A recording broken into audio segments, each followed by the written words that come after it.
ನೀವು ಎಷ್ಟು ಪ್ರಯತ್ನ ಮಾಡಿದ್ರೂ ಯಶಸ್ಸು ನಿಮ್ಮ ಕೈಗೆ ಸಿಗ್ತಾ ಇಲ್ವಾ? ನೀವು ಕಷ್ಟಪಡ್ತಾ ಇದ್ದೀರಾ, ರಾತ್ರಿ ನಿದ್ದೆ ಇಲ್ಲ, ಹಗಲು ಚಿಂತೆ, ಆದರೆ ಫಲಿತಾಂಶ ಮಾತ್ರ ಝೀರೋ. ಹಾಗಿದ್ರೆ ಇವತ್ತು ಈ ವಿಡಿಯೋ ನಿಮ್ಮ ಜೀವನವನ್ನೇ ಬದಲಾಯಿಸಬಹುದು. ಏಕೆಂದರೆ ನೀವು ಮಾಡ್ತಿರೋ ಒಂದು ಸಣ್ಣ ತಪ್ಪು ನಿಮ್ಮ ಸಂಪೂರ್ಣ ಯಶಸ್ಸನ್ನೇ ನಾಶ ಮಾಡ್ತಾ ಇದೆ. ಈ ವಿಡಿಯೋ ಅಂತ್ಯದವರೆಗೆ ನೋಡಿದರೆ ನೀವು ನಿಮ್ಮ ಜೀವನವನ್ನು ಹೊಸ ದಿಕ್ಕಿನಲ್ಲಿ ಶುರು ಮಾಡಬಹುದು. ನಿಮ್ಮಿಂದ ನಿಮಗೆ ಒಂದು ಪ್ರಶ್ನೆ ಕೇಳಿಕೊಳ್ಳಿ. ನಾನು ಎಷ್ಟು ವರ್ಷ ಕನಸು ಕಾಣ್ತಿದ್ದೀನಿ? ನಾನು ನಿಜವಾಗ್ಲೂ ಆ್ಯಕ್ಷನ್ ತಗೊಂಡಿದ್ದೀನಾ? ನಾನು ಸೋತಾಗ ಯಾರನ್ನೋ ಬ್ಲೇಮ್ ಮಾಡ್ತಿದ್ದೀನಾ? ಇಲ್ಲಿಯೇ ತಪ್ಪು ಶುರು ಆಗೋದು. ಆ ದೊಡ್ಡ ತಪ್ಪು ಏನು ಗೊತ್ತಾ? ನಾನು ನಮ್ಮ ಜೀವನದ ಹೊಣೆಗಾರಿಕೆಯನ್ನು ತೆಗೆದುಕೊಳ್ಳದೆ ಇರೋದು. ನಮ್ಮಲ್ಲಿ ಬಹುತೇಕ ಜನ ಹೇಳೋದು, ನನ್ನ ಪರಿಸ್ಥಿತಿ ಚೆನ್ನಾಗಿಲ್ಲ, ನನ್ನ ಫ್ಯಾಮಿಲಿ ಸಪೋರ್ಟ್ ಇಲ್ಲ. ಆದರೆ ಯಾರೂ ಹೇಳಲ್ಲ, ನಾನೇ ಜವಾಬ್ದಾರ ಅಂತ. ಒಬ್ಬ ರೈತ ಇದ್ದ. ಅವನು ಪ್ರತಿದಿನ ದೇವರನ್ನೇ ಬೇಡ್ತಾನೆ, ದೇವರೇ ಮಳೆ ಕೊಡಪ್ಪ ಅಂತ. ಆದರೆ ಅವನು ಏನೂ ಮಾಡಲ್ಲ. ಬೀಜ ಬಿತ್ತಲ್ಲ, ನೆಲ ಹಸಿರಾಗಿಲ್ಲ, ಮಳೆ ಬಂದರೂ ಬೆಳೆ ಬರಲ್ಲ. ಇದೇ ಅವನ ಜೀವನ. ನಾವು ಯಶಸ್ಸು ಬೇಕು ಅಂತ ಬೇಡ್ತೀವಿ, ಆದರೆ ಆ್ಯಕ್ಷನ್ ಇಲ್ಲ. ಒಬ್ಬ ಹುಡುಗ, ಬಡ ಕುಟುಂಬ, ಅವನ ಕನಸು ದೊಡ್ಡದು.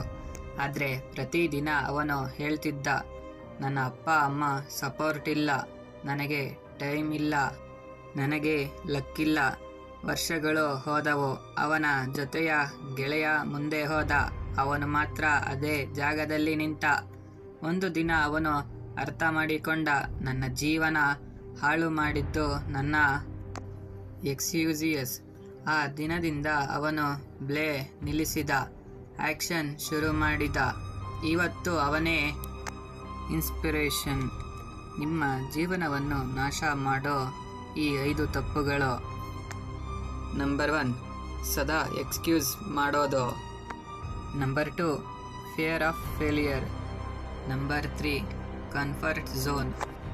ನಂಬರ್ 4, ಇತರರ ಒಪಿನಿಯನ್ಗೆ ಹೆದರುವುದು. ನಂಬರ್ 5, ಸ್ಟಾರ್ಟ್ ಮಾಡದೆ ಪರ್ಫೆಕ್ಟ್ ಟೈಮ್ಗೆ ಕಾಯೋದು. ಪರ್ಫೆಕ್ಟ್ ಟೈಮ್ ಅನ್ನೋದೇ ಇಲ್ಲ. ಸತ್ಯದ ಮಾತು ಏನು ಗೊತ್ತಾ? ಯಶಸ್ಸು ಅಂದರೆ ಲಕ್ ಅಲ್ಲ. ನೀವು ಇವತ್ತಿನಿಂದ ಹೇಳಬೇಕು, ನನ್ನ ಜೀವನಕ್ಕೆ ನಾನೇ ಜವಾಬ್ದಾರ. ನಾನು ಸೋತರೂ ಕಲಿಯುತ್ತೇನೆ, ನಾನು ನಿಲ್ಲಲ್ಲ. ಆ್ಯಕ್ಷನ್ ಸ್ಟೆಪ್ಸ್ ಯೋಚನೆ ಮಾಡಿ. ನಂಬರ್ 1, ಒಂದು ರೂಲ್ ಬರೆಯಿರಿ. ನಂಬರ್ 2, ಎಕ್ಸ್ಕ್ಯೂಸಸ್ ಲಿಸ್ಟ್ ಹರಿದು ಹಾಕಿ. ನಂಬರ್ 3, ದಿನಕ್ಕೆ 1% ಬೆಟರ್ ಆಗಿ. ನಂಬರ್ 4, ಮೊಬೈಲ್ ಕಡಿಮೆ ಬಳಸಿ.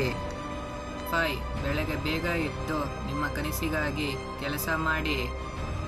ನಿಮ್ಮೊಳಗೆ ಒಂದು ಶಕ್ತಿ ಇದೆ. ನಿಮ್ಮ ಯಶಸ್ಸು ನಾಶ ಮಾಡ್ತಿರೋ ಆ ಒಂದು ತಪ್ಪನ್ನು ಇವತ್ತೇ ಕೊನೆಗೊಳಿಸಿ. ಈ ವಿಡಿಯೋ ನಿಮಗೆ ಇಷ್ಟ ಆದರೆ ಲೈಕ್ ಮಾಡಿ, ಶೇರ್ ಮಾಡಿ, ಸಬ್ಸ್ಕ್ರೈಬ್ ಮಾಡಿ. ನಿಮ್ಮ ಯಶಸ್ಸು ನಿಮ್ಮ ನಿರ್ಧಾರದಿಂದಲೇ ಶುರು ಆಗೋದು. ಅಲ್ಲೇ ಇದೆ, ಹಿಂದೆ ಶುರು ಮಾಡಿ.